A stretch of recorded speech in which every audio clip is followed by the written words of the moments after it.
This half hour being brought to you by Purdy Insurance, Market Street in Sunbury. Go to purdyinsurance.com.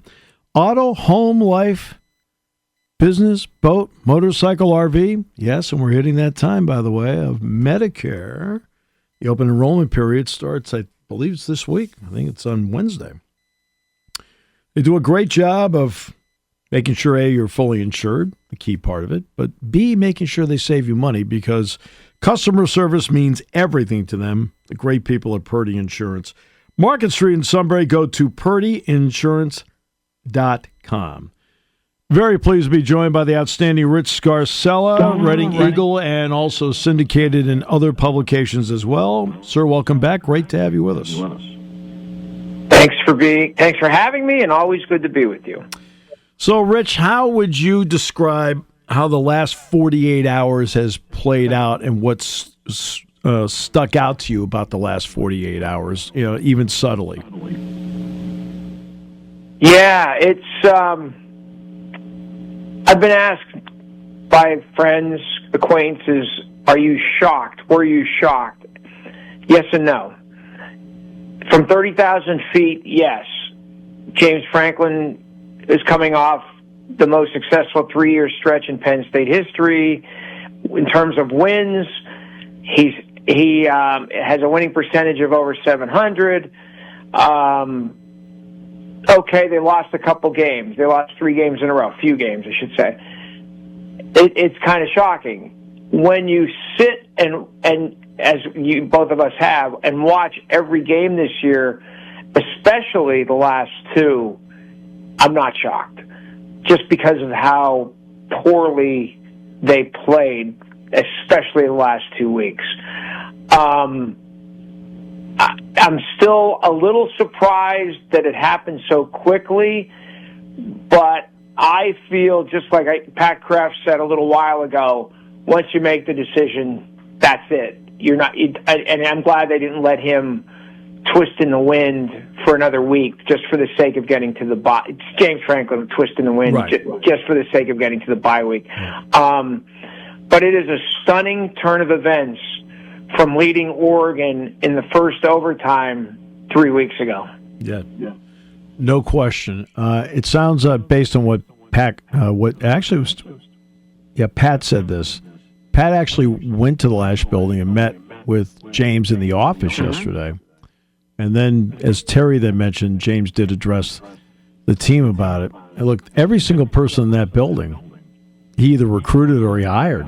It's tough for everybody because there's a depth of loyalty there that, obviously you can't crack right now.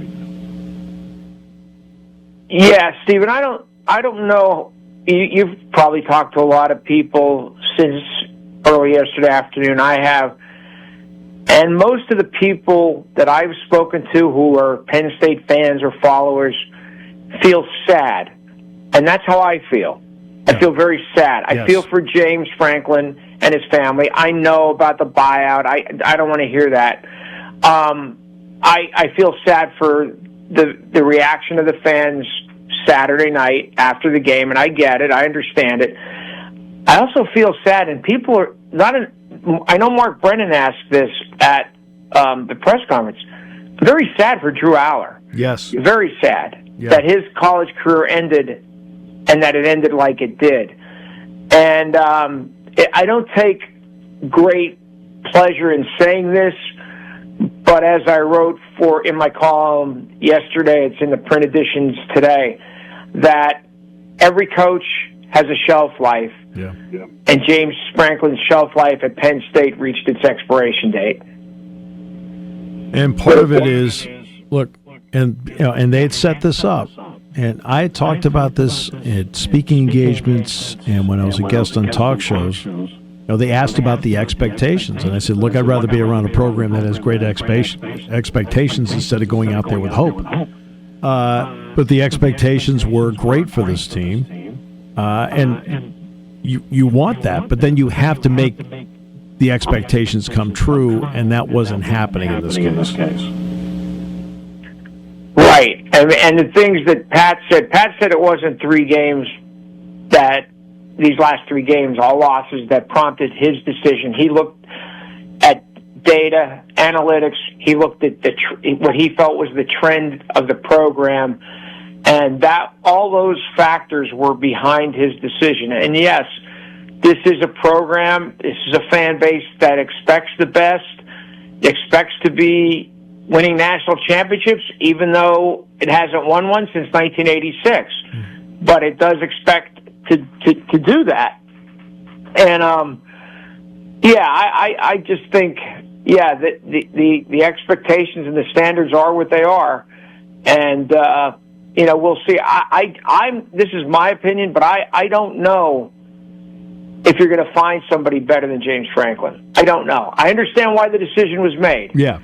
Yep. I don't know if there's a coach out there who can lead this program to a national championship. I don't know. In any job,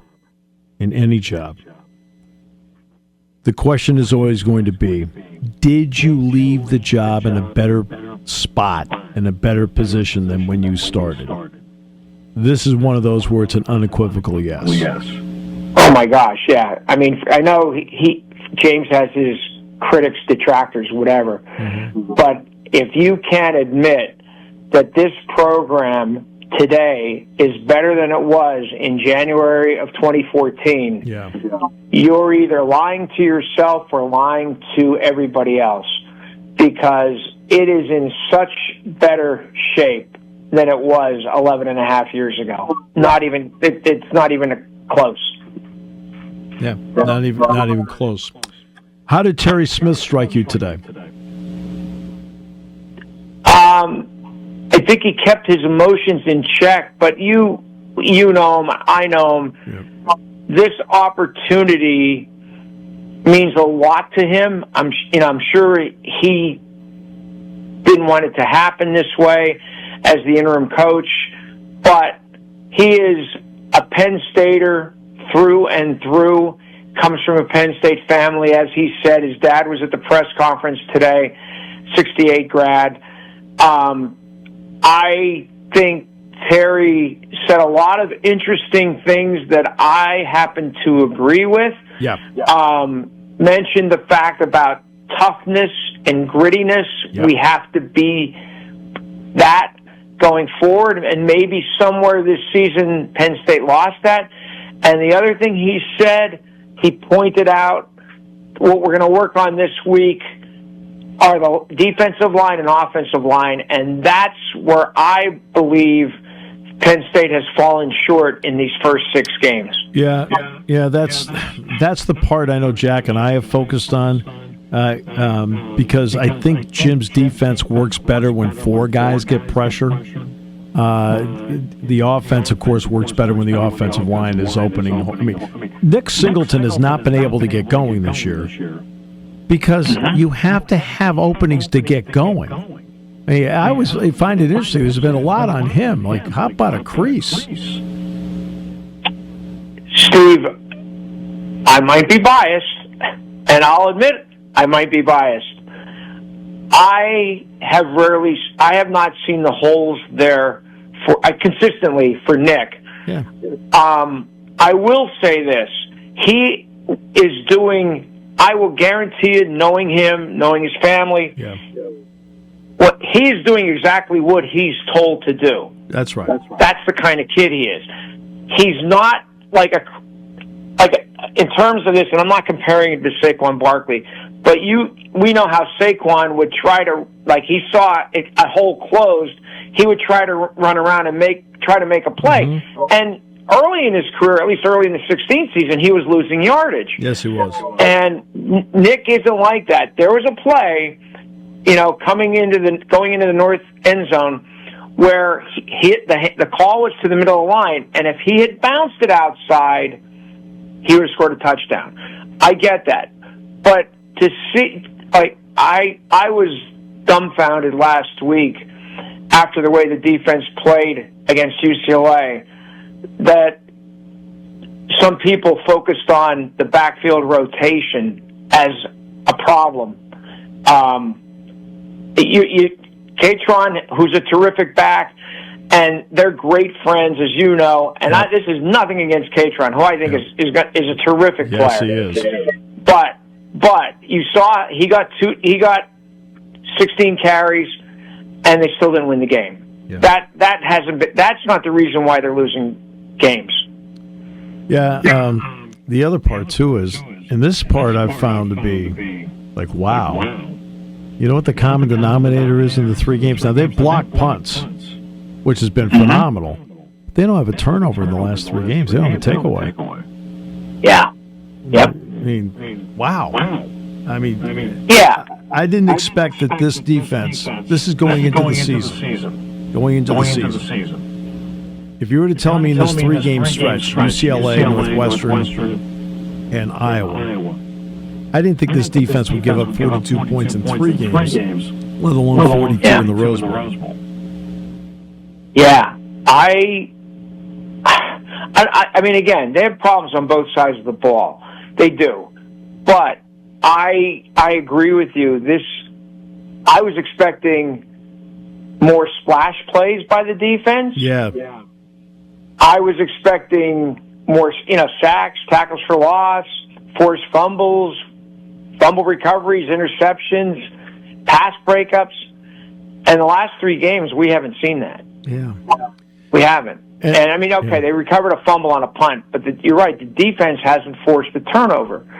And I think that's an important ingredient, always has been. If you look at especially the last previous 3 seasons, that's been a big ingredient in Penn State's success is turnover margin. No question about that.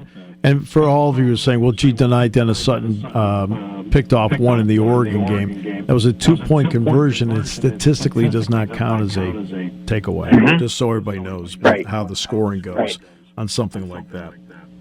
The calendar. I want to talk about that for a second. Okay? So you would think that head coach and maybe general manager, however they want to do this, it's got to be in place no later than November 30th, which is the Sunday. The letter of intent. The signing day, December 3rd? Is December 3rd? Yeah. Is December 3rd? So that works against them, no question. This is where Terry Smith has his work cut out for him, because Terry, you and I both know, is an elite recruiter. So he's got a lot of phone calls. He and the staff have a lot of phone calls to make on this. So that works against them. But the new transfer portal, which doesn't start until January 2nd to the 16th, works for them because it gives whoever is in place an opportunity to talk to the current players and then start evaluating what they want to do to fill gaps after that. So one works against them, December 3rd. The new portal, I think, works for them. And Steve, here's another thing regarding you're right. I agree with you 100%. With prospective candidates, they might still be coaching their teams past November 30th. That's right. And does somebody leave in midstream if their team is either or in a playoff? I guess if they're in a non-playoff bowl game, maybe they do leave. But what if the leading candidates are in the college football playoff? Right. They're not going to leave on November 30th. No, they will not. So that adds, I'm sure there are some people who will have their teams in the playoff that Pat Kraft would be interested in, and so that is again working against Penn State. But I'm with you. I would think the last game is the Saturday after Thanksgiving, and what's the 29th? It's the 29th. Yeah.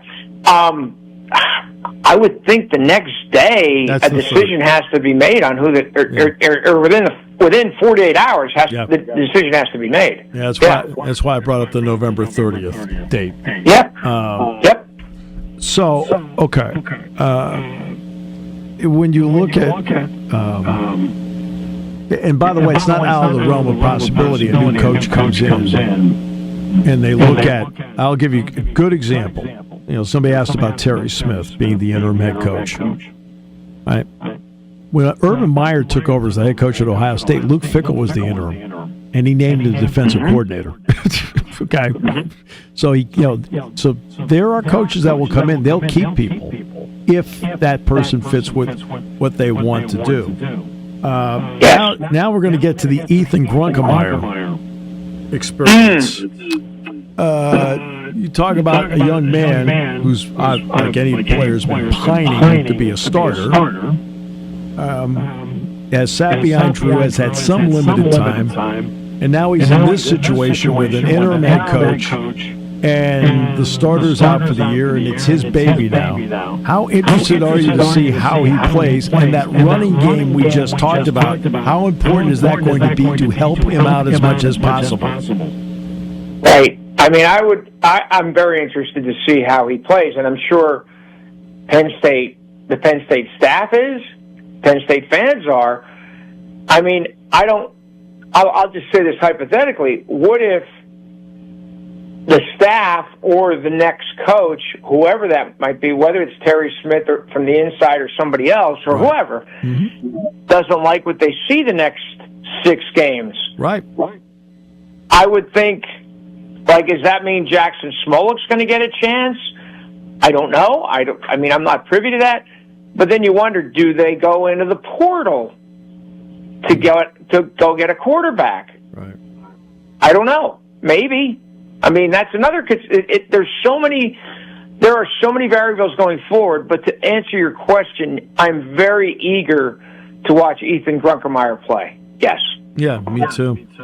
And and the offense is going into an environment with a first-time starting quarterback, where the game will start at 6 o'clock Central Time, so it will be daylight for at least the first 45 minutes.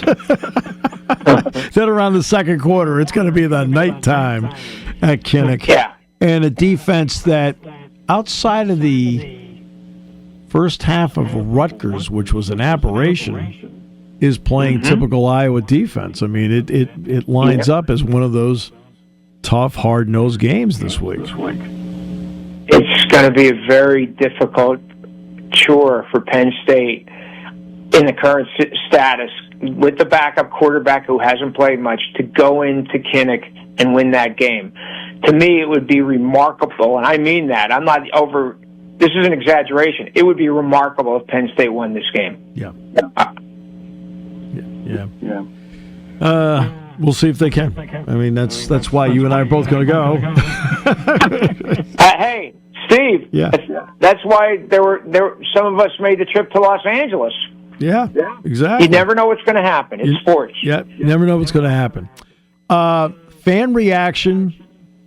What's a bigger concern, anger or apathy? In terms of, I'm talking about leading into the last 48 hours. Anger or apathy? Which emotion, if not, or is it both? Oh, I've received both. I mean, I've received anger, emails, and reaction on social media, and I think they were numb by the loss Saturday. At least Saturday night, and then until whatever time Sunday afternoon. I think for the program, I think apathy is worse. Yes, I do too. I think for absolutely, and I know that was I forget who wrote it, but somebody wrote that it was a concern. It contributed to the decision that Pat Kraft made, and that wouldn't surprise me either.